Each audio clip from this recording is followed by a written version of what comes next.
So I've been on both sides of the fence. So as well as being a PR and digital person, I've been a tech journalist and I am a football travel blogger as well. So I receive a lot of pitches in my time, and it's almost that I learn more about how not to do PR from the journalist and blogger side than actually within PR agencies, because I see it from both sides and I can empathise with journalists. So when I went back to PR, I found it a lot easier to pitch to them. Now, as I mentioned, you'd get hundreds of emails a day, and the ones that would always stand out to me is when someone calls up with a unique story for me, addressed by my name, see something I've written, refer to it, and say, look, I can take this one step further because building on that, there's another issue you didn't cover, which was X. There's nothing worse than having someone phone up and just read a press release to you, which does happen.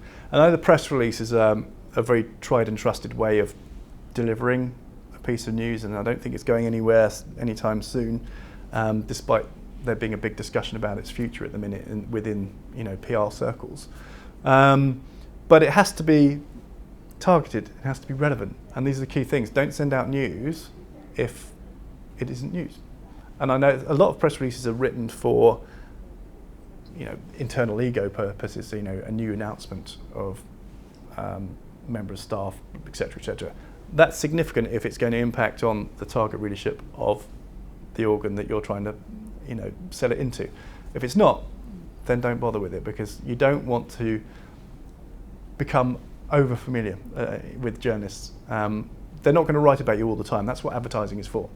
So keep your powder dry is what I'd say. Have a really strong story and only pitch once every quarter, once every half year with something really meaty. As a blogger, one of the things that frustrates me most is, of course, the whole Dear Blogger approach, but also not understanding about my blog. If you look at the blog, there's a write-up, as me and some friends, that all we write about is football, travel and culture and history. So nothing about what happens on the pitch. We don't write about other sports. And yet I get pitches for sports awards and talking about various players or this, that and the other. It's like, no, not interested at all. If you're going to offer me a press trip, make it sure it's a press trip to a particular European country or something, visiting a particular stadium. Give me a tour, give me access to someone interesting. If not, don't bother, because read the blog, understand it, see what it's about. And that applies to every blog. Everyone's different, everyone's trying to find a unique angle.